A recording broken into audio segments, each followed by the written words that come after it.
Atos dos Apóstolos, capítulo 2.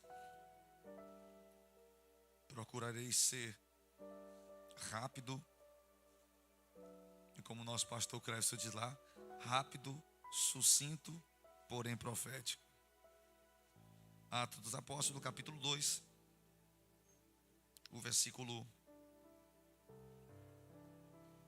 1 e até o 2 somente.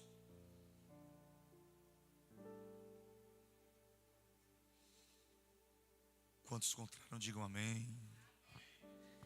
Que diz assim: e cumprindo-se o dia de Pentecostes, estavam todos reunidos em um mesmo lugar.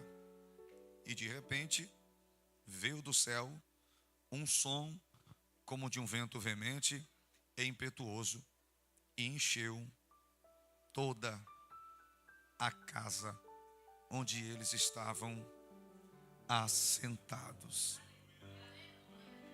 Glória a Deus por isso aqui. Nós estamos, e o pastor foi muito feliz, é prova de que Deus o inspirou para pôr nesse mês específico, junho do avivamento. E tradicionalmente esse é o mês que se comemora o avivamento. Tradicionalmente esse mês, dia 8 de junho, é comemorado o dia do Pentecostes. E depois que o Pentecostes aconteceu em Atos 2, a igreja de lá até cá nunca mais foi a mesma. Deus mudou totalmente a igreja do Senhor Jesus. E eu aprendi com o pastor Hernandes Dias Lopes, que ele falou assim, que recordar a história é revivê-la. Vou falar por mais uma vez. Recordar a história é revivê-la. Ele conclui dizendo: todo homem que se limita em não conhecer a história, ele está fadado, infelizmente, a cometer os mesmos erros. Então a história para nós, ela será ou nossa pedagoga ou nossa coveira. Se não aprendermos com a história, estamos fadados a cometer os mesmos erros. Mas como eu sei que aqui é uma igreja que tem sido muito bem alimentada, a história da Bíblia Sagrada tem nos trazido respaldo bíblico para que nós venhamos permanecer de pé, e quanto menos errar, melhor. Mais acertando, mais chegamos no alvo e mantemos em santidade. Nessa noite, o Espírito de Deus quer nos ministrar sobre Atos dos Apóstolos, capítulo 2. Eu só quero que, por gentileza, se você puder, não vou pedir para você ficar cutucando o teu irmão, que eu sei que a gente gosta de fazer isso, mas eu sei que tem gente que vai fazer de novo. Só vou fazer só uma vez só, no início e outra no final. Vou manter a minha palavra. Mas olha para o teu irmão, esse casal está olhando já um para o outro. É um love muito grande. Olha para ele, por favor, e diga assim: temos forte possibilidade de revivermos Pentecostes mais uma vez. Alguém crê aqui? Deus seja louvado. Façamos uma oração, mais uma, por favor. Senhor Deus Santo de Israel, estamos diante da tua presença e daqui a pouco estamos retornando para a nossa casa e para os nossos aposentos. Espírito de Deus, nós temos pela frente, meu Pai, 35 minutos de culto. E eu sei, meu Deus, que o Senhor já falou nessa casa, tem marcado a tua presença, manifestando-se em nosso meio, mas sempre estamos na expectativa de coisas extraordinárias, sempre maiores do que nós vivemos acontecer, porque eu sei que o Senhor é especialista em surpreender todas as nossas expectativas. Faz com que aconteça mais uma vez, que o Pentecostes aconteça nesta reunião, nesse dia, nesta noite, nesta igreja, com este rebanho que pertence ao Senhor. Sê conosco e mais uma vez se utiliza desse servo de Deus e mais uma vez ser como esse altar, sendo assim inspirado o teu Espírito sobre a vida de quem está ministrando, assim como das outras vezes tem sido nesta igreja. É o que nós oramos em nome de Jesus. Por gentileza, pode tomar vosso assento.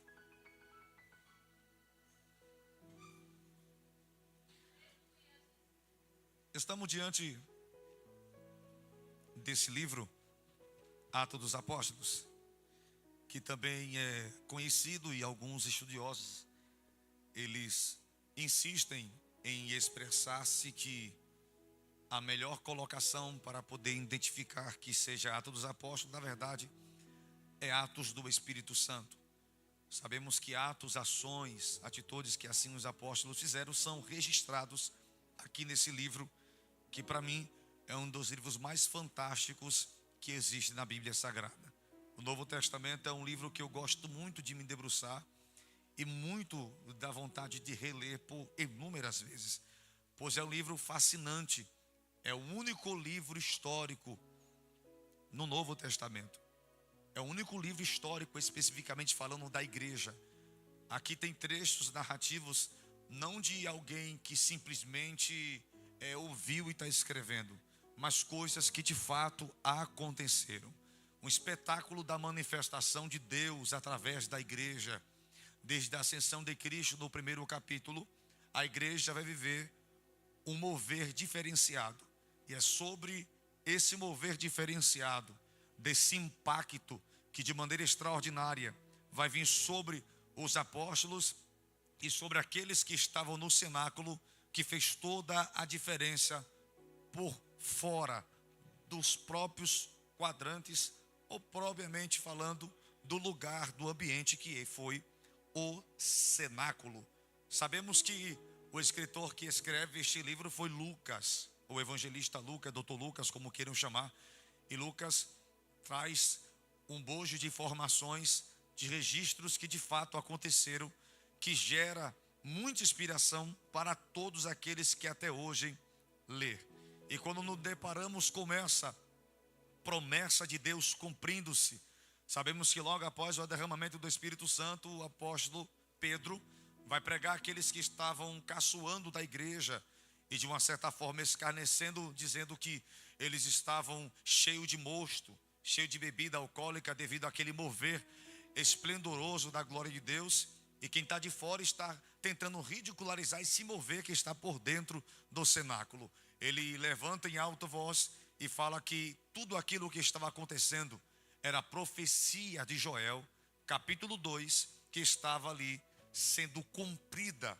E sabemos que, teologicamente falando, Atos dos Apóstolos, capítulo 2, é o início do cumprimento parcial de Joel, capítulo 2. É onde é maravilhoso entender que, se nós entendermos que de fato foi apenas o cumprimento no capítulo 2, nós vamos dar vazão para que os sensacionistas venham dizer que o mover pentecostal foi só para aquele período dos apóstolos e que as manifestações dos dons espirituais não são contínuas depois do período dos apóstolos. Essa profecia, os estudos aprovam de que ela deu início de um cumprimento em sua parcialidade daqui e vai continuar se estendendo até o início do milênio.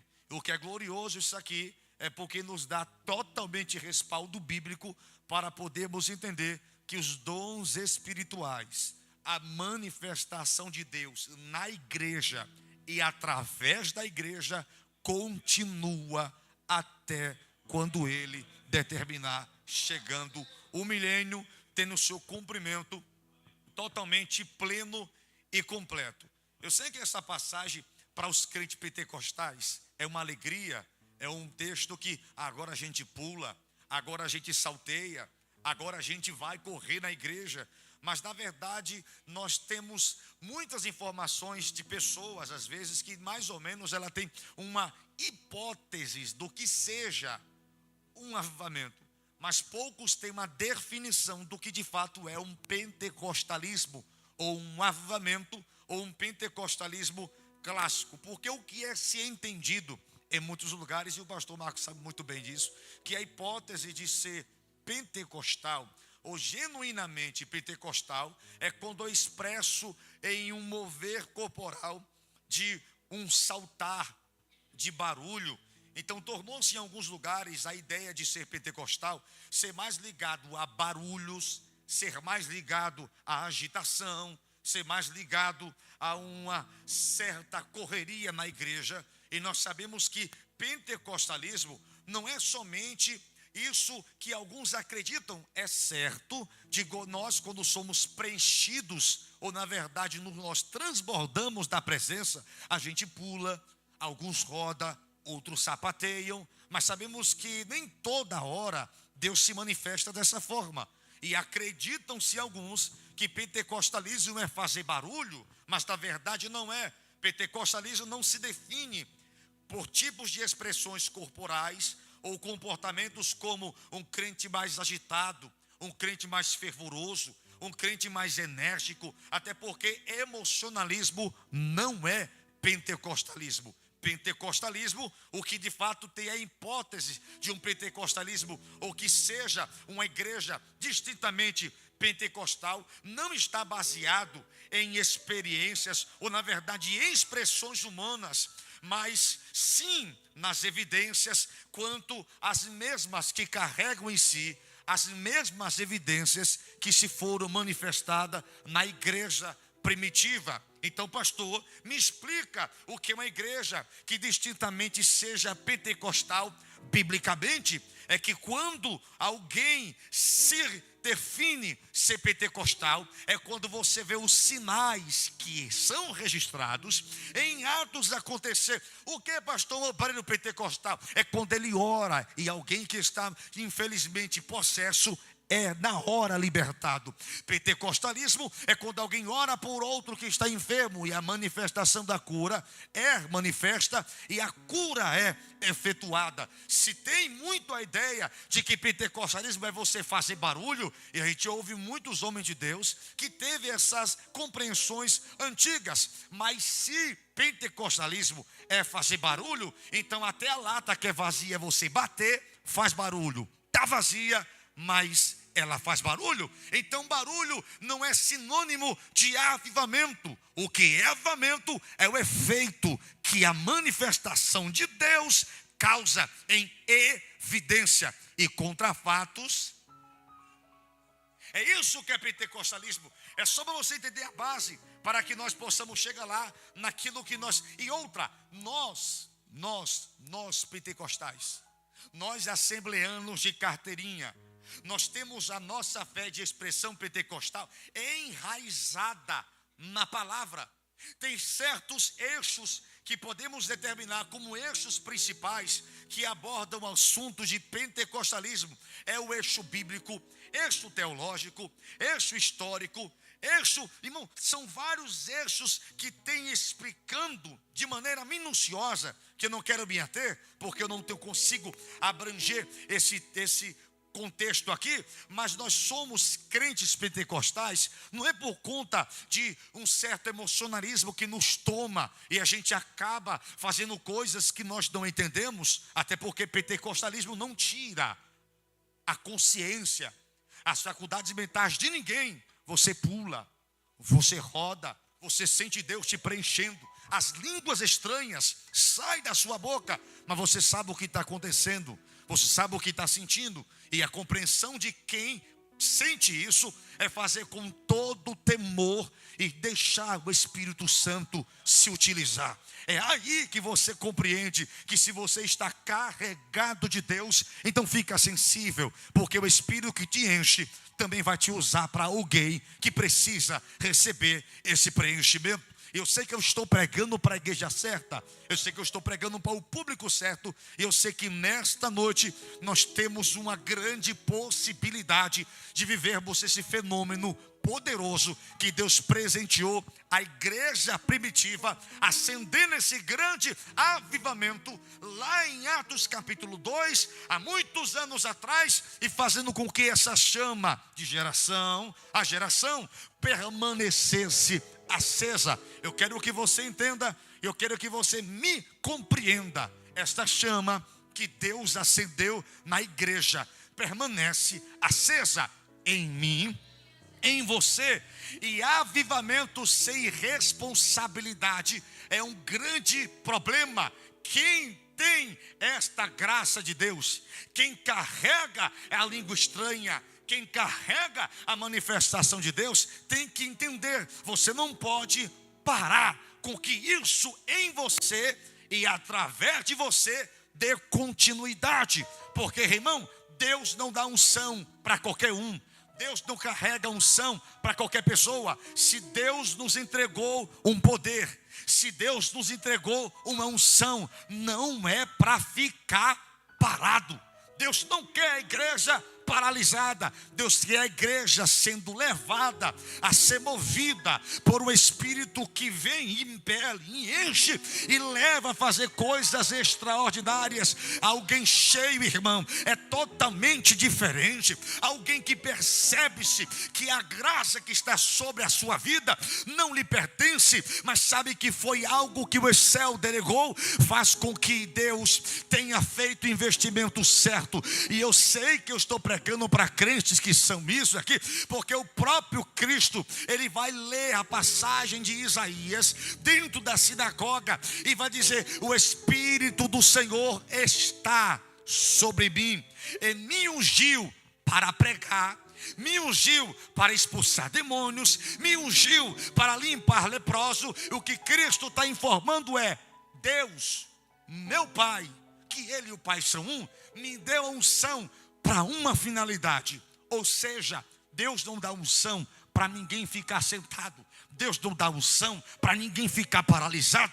Deus não dá unção para a pessoa se estacionar. Se Deus deu unção, é para uma finalidade e para um propósito. Alguns Deus vai usar para pregar, outros Deus vai usar para várias manifestações, mas cada um Deus confia um dom. Se você foi batizado com o Espírito Santo, então esse dom está sobre a tua vida, e você precisa compreender o propósito para o qual Deus te entregou essa dádiva celestial. E aí, pastor? Dia de Pentecoste. E se cumprindo o dia de Pentecostes, estavam todos reunidos. Festa do Pentecostes era uma das 3 principais festas judaicas. Festa do tabernáculo. A festa do Pentecostes, um dia, foi conhecida, tradicionalmente ela é conhecida como festa da colheita. E a cultura e os judaizantes daquela época, eles fizeram a partir de um período com que essa festa da colheita ela tivesse não somente um símbolo agrícola, mas também eles identificaram que a festa da colheita também deveria se comemorar a festa da entrega da lei. Da entrega da lei. Porque eles têm de uma contabilidade de que do período que Deus tirou o povo do Monte Sinai, você percebe que quando antes de Deus tirar o povo lá do Egito, eles fizeram ou celebraram a primeira Páscoa no Egito. Após lá, eles foram caminhando até o Monte Sinai. A tradição judaica vai apontar que do lugar do Egito até o Monte Sinai foram 40 e poucos dias. Quando Moisés sobe ao Monte Sinai e desce, se forma 50 dias. Então eles percebem que o dia de Pentecostes também é um motivo para comemorar-se a entrega da lei, porque para eles a primeira dispensação ganhou grande importância e um grande marco na história de Israel, quando Deus no dia ou 50 dias depois do Egito concedeu com que a lei fosse entregue ao seu povo. Isso aqui foi um marco na história da primeira dispensação ou da primeira aliança. Aí você percebe o porquê que Deus ou Jesus vai escolher com que o Espírito dele venha sobre a igreja no dia de Pentecoste. Deus marcara a primeira dispensação com o seu povo, descendo a lei. Na próxima dispensação, na segunda aliança, é como que Deus repetisse mais outra vez: porém, não seria como a primeira. Enquanto na primeira a lei descia no Sinai, na segunda aliança o Espírito descia à igreja. Assim como teve fogo no Sinai, também haveria fogo no cenáculo. Enquanto no Sinai Deus trouxe fogo no monte, no cenáculo Deus trouxe fogo aos crentes. E aqui começa um grande despertar de Deus, e já caminho para o final. Porque, pastor, aqui no cenáculo vai cumprir-se de maneira plena as promessas que Cristo entregara à igreja, e disse que cumpriria em sua totalidade quando ele estivesse diante do Pai. Quem me ouve, diga amém. Lembra que Cristo, em João capítulo 16, ele vai dizer assim: eu rogarei ao Pai, e ele vos dará outro consolador. Olha para mim, por gentileza. Essa expressão outro não é expressão héteros do grego, que significa diferente. É uma expressão do grego chamada alô, que quer dizer outro da mesma semelhança, outro da mesma essência. Então Jesus está informando: eu vou, mas eu vou rogar ao Pai para que envie um da mesma essência, que isso é a mesma coisa aqui. Basicamente é assim que ele estava dizendo. Até porque não há diferença qualitativa entre o Pai, Filho e Espírito Santo. Todos são um. O que muda são suas ações. Só que olha para mim, por gentileza. Ele vai liberar essa expressão, ou na verdade essa promessa, no capítulo 14 de João. E no capítulo 24, versículo 49 de Lucas. Outra promessa Jesus vai liberar. Lucas descreve que Jesus falou assim: e eis que sobre vós envio a promessa do meu Pai. Ficai, pois, na cidade de Jerusalém, até que sejais revestidos de poder. Percebeu que são duas promessas do Espírito e parece que as duas são diferentes? Ou na verdade parece que as duas são a mesma? Mas se eu disser a você que as duas são diferentes, porém uma é complemento da outra, você vai entender que Jesus disse assim: eu rogarei ao Pai para que vos envie outro com só. Olha para mim, porque essa profecia, essa promessa, na verdade, ela não se cumpre em sua totalidade em Atos 2, mas vai se cumprir, sabe onde? Em João, capítulo 20, versículo 22. Quando Jesus, após ser ressuscitado, ser assunto, mas na verdade não foi assunto aos céus, mas enquanto Cristo foi ressuscitado, Maria para ele na porta do túmulo e vai dizer assim: olha, Jesus, isso não toca, porque eu tenho que me apresentar diante do Pai. Ela não toca. E no capítulo 20, versículo 22, ele vai se revelar dentro do cenáculo. E que ele vai dizer, no capítulo 20, versículo 22 de João, Jesus disse assim: e apareceu Jesus e disse-lhes: Pai seja convosco, assim como o Pai me enviou, eu vos envio. E está escrito: e tendo dito isso, assoprou sobre eles e disse: recebei o Espírito Santo. Eles recebem o Espírito Santo aqui. Mas pastor, em Atos 2 é o quê? É o revestimento de poder.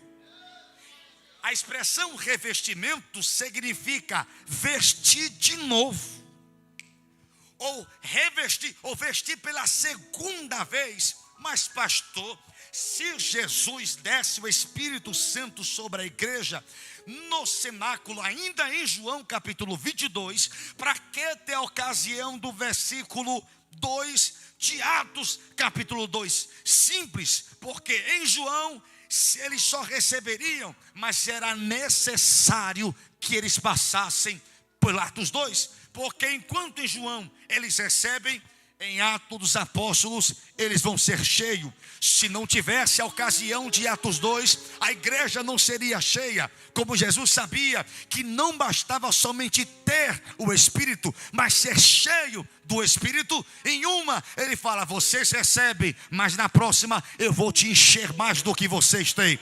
E é isso que Cristo está informando. Antes de eu enviar a igreja ao mundo, eu envio o meu Espírito à igreja. E assim a igreja está pronta para estar no meio das trevas e tirar de dentro o cativo e livrar do cativeiro. É sobre isso que eu quero informar para a igreja. Porque eu sei, irmão, que tem muita gente que diz assim: pastor, eu pastoreei lá, tive uma pouca experiência de alguns anos com a minha esposa, mas é necessário. Tem pessoas que não querem, não é que ela não quer, elas não desejam, elas não almejam o preenchimento do Espírito Santo. Por quê, irmão? Porque ser cheio dá trabalho. A coisa mais fácil é ser vazio. É só não orar, é só não buscar, é só não jejuar, é só não vir para culto de ensino, escola bíblica, não, é só não querer vir. Agora, quer ser cheio, te prova que dá trabalho. Vai ter que ficar sem comer. E outra, não me venha, que tem gente que me deixa chateado. Pastor, jejuei ontem, que foi 1 hora. E eu lamentei muito que eu já fui para uma igreja, era 5 de oração, ela sabe, minha esposa sabe. Chega lá no 5 de oração, eu não ia pregar, mas estava lá para cooperar. E a dirigente do 5 de oração falou assim: irmãos, vamos dobrar o joelho e vamos orar 5 minutos. Eu falei assim: oh meu Deus do céu. Aí a gente percebe porque os milagres estão se sucumbindo da igreja. Porque às vezes, irmão, eu ouvi oração aqui linda, um louvor maravilhoso. Deus abençoe o AD, a igreja em si. E você percebe que nós, ministros do altar, nós temos uma inspiração que Deus nos concede no momento que estamos diante da igreja. E tudo isso é o Espírito Santo. Fazendo sabe o quê? Lançando sede, lançando fome. Porque Ele sabe que você e eu temos potencial para fazer muita coisa. Porque, irmão, um crente cheio do Espírito Santo é mais perigoso do que um exército cheio de armas e bombas atômicas. Você não tem noção do que um crente cheio do Espírito Santo causa no reino espiritual, nas trevas, quando Deus decide usá-lo. Glória a Deus eu dou, porque homens antes de nós, eles compreenderam isso, do quão era necessário que a sua mensagem causasse efeito, que a tua mensagem alcançasse vidas. Pastor citou aqui David Poyang Chum, e olha para mim por gentileza, John Wesley. Eu sei que você conhece ele. Ele foi expulso das igrejas porque pessoas não conseguiam entender a sede que ele tinha por Deus. Expulsou John Wesley e ele começou a pregar no mundo, nas ruas, e as pessoas perguntam: e agora que as paróquias não te recebem mais? Ele: não tem problema, a minha paróquia se torna um mundo. Eu vou pregar nas ruas, eu vou pregar nas praças. E imagina, irmão, todo mundo, quando esse homem abria a boca, pessoas, 5.000 pessoas, 10.000 pessoas, 15.000 pessoas, 20.000 pessoas aglomeravam nas ruas para ouvir John Wesley pregar. Os homens não entendiam e perguntavam a ele, um repórter: me conta, qual é o segredo de você conseguir deixar tantas pessoas impactadas a ponto de vir uma grande quantidade de pessoas a ouvi-lo ministrar? Sabe o que ele respondeu? Eu me ponho em chamas e eles vêm me ver queimar. E eles vêm me ver queimar. E se você observar em todos os avivamentos da história, o impacto foi muito semelhante ao que aconteceu na igreja primitiva. 5 minutos eu tenho e concluo. Vou concluir isso aqui agora que eu falei, para já entrar em algo muito sério aqui. E no momento, enquanto eles estavam no cenáculo, de repente, veio do céu. Veio de onde? Lucas não presenciou, possivelmente, esse acontecimento no cenáculo. E você percebe que, por mais que ele presenciou, Lucas é um escritor. Então ele está descrevendo uma experiência que ele viveu, ou que contaram para ele que viveram. Certamente os apóstolos, Então percebe que ele está se esforçando em escrever para tentar de maneira bem compreensível levar quem lê compreender o que aconteceu de fato. E ele começa dizendo: foi de repente. E detalhe, além de ele falar de repente, ele tem convicção de onde veio. De repente veio do céu. Do céu. E um som. Como? Ele não tem certeza, mas ele tenta. Como? De um vento veemente e impetuoso. Um vento veemente e impetuoso. Eu estava meditando nesse texto bíblico e Deus falou no meu coração assim: procura saber qual é o significado do Espírito Santo no hebraico. E a expressão Espírito Santo no hebraico quer dizer, sabe o quê? Ruá Hakodashi. Ruá no hebraico, que é espírito, significa sopro. Hakodashi, santo. E ele está identificando que é um vento veemente, impetu, que encheu toda a casa. Que encheu toda a casa. Que vento era esse, se não sopro de Deus dentro do cenáculo? Deus desceu no cenáculo e soprou lá dentro deles. Eles não sentiam vento, mas a compreensão do som é que era o vento. E era um vento veemente e impetuoso. E sabe o que eu acho maravilhoso? Me pergunta o quê? E encheu toda a casa em que eles estavam. E após foram vistas línguas repartidas como o quê? De fogo. E as quais se repousaram sobre cada um deles, e todos foram. Percebeu que antes de Deus encher as pessoas que estavam no lugar, Deus encheu o lugar que as pessoas estavam. Vou repetir: antes de Deus encheu as pessoas que estavam no lugar, Deus decidiu encher o lugar que as pessoas.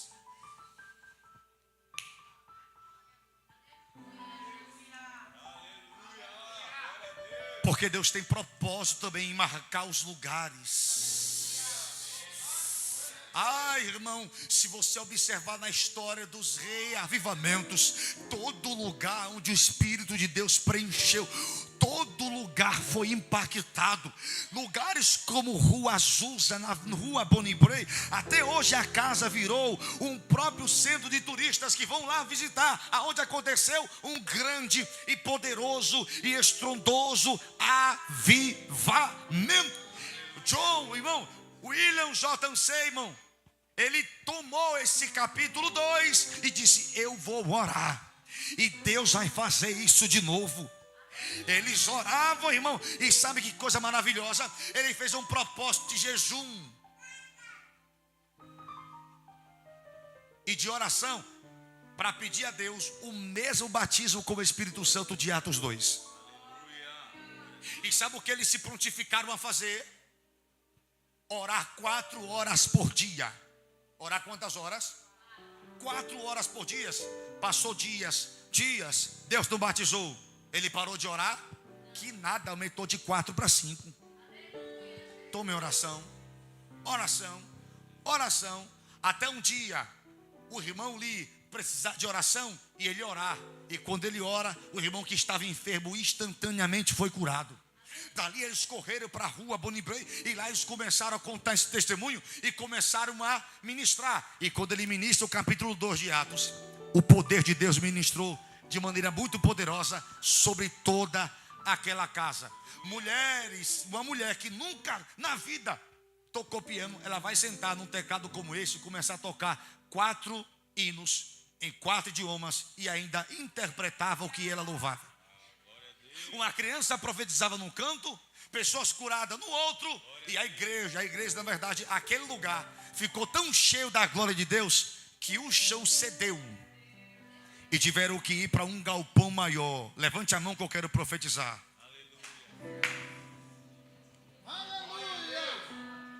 O mover de Deus vai ser tão grande nessa igreja. Eita, glória a Deus. Eu vou repetir mais uma vez: o que Deus está ministrando no meu coração, eu vou liberar. Deus vai fazer algo tão grande. Eu sei que Ele já vem fazendo grande, mas vai ganhar uma intensidade, mas vai crescer em glória. Aleluia. Porque enquanto alguns lá fora estão querendo primeiro crescer dentro de ambientes, crescer materialmente, Deus está informando: primeiro começa espiritualmente. Porque quando a glória não mais caber na casa, eu transfiro para um lugar maior. Eu sei que essa promessa já tem nessa igreja, que isso é muito simples de ser profetizado, mas eu volto a repetir: vai haver um impacto muito grande na Adebrais, em Alagoas, neste lugar. Pode preparar testemunho, pode ficar alegre, porque você vai testemunhar: eu faço parte daquela igreja que está vivendo um grande poder de Deus e glória em manifestação de Deus. E se você acredita, com a permissão do pastor Marcos, fica por gentileza aí em pé. E enche-me de novo. Todo avivamento que se alastra em uma nação vem através de uma igreja. Pastor, me permita. Eu sei que essa indignação que o Senhor tem, juntamente com a pastora e com aqueles que louvam: vamos lá, gente, vamos lá, povo, se anima, joga para cima, dá glória a Deus. Isso é o Espírito de Deus soprando dentro de nós. Há um pastor que não tem o nome dele na história, mas ele ficou tão indignado com a realidade da igreja naqueles tempos, que ele fez um propósito. Sabe o que ele fez? Me pergunta o quê? Ele fez uma placa e pediu para ser colocada a placa na porta da igreja.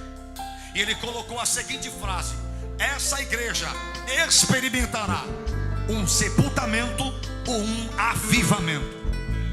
Os crentes acomodados, como foi no século XVIII com John Wesley, como foi no século XVII, como foi no século XIX com grandes homens de Deus. Mas o interessante é que quando ele fez isso, ele falou: domingo será o velório da igreja, venham ver. A igreja que tinha poucas pessoas, no domingo encheu de gente, porque os próprios membros passou informação para os vizinhos, a igreja encheu. E quando eles chegaram dentro da igreja, eles ficaram pasmos e perplexos, porque eles encontraram próximo ao altar um caixão. E as pessoas curiosas, porque crente é curioso, e eles não saberiam que queria marcar a vida dele para sempre. Sabe o que o pastor fez? Naquela parte do caixão, onde fica o vidrozinho, que fica para, de maneira perceptível, ver a face do falecido, ele colocou um espelho. E quando os irmãos iam ver quem é que estava no caixão, o reflexo de cada um deles. Aquela atitude para alguns do pastor foi totalmente desnecessária, mas o impacto que causou foi histórico, porque cada um daqueles que viu a sua face dentro do caixão, naquele momento que davam as costas para o caixão, não ia para casa, ia para o banco da igreja orar, se lamentar, rasgar o seu coração. E naquele momento a igreja que o pastor determinou, ou vai ser um sepultamento ou um avivamento, foi tomado por uma glória de Deus que ficou marcada na história. Perguntaram a David Poyangichu: pastor, pode haver avivamento ainda em alguma igreja? Ele falou: pode sim, desde que haja um povo que se entregue à oração.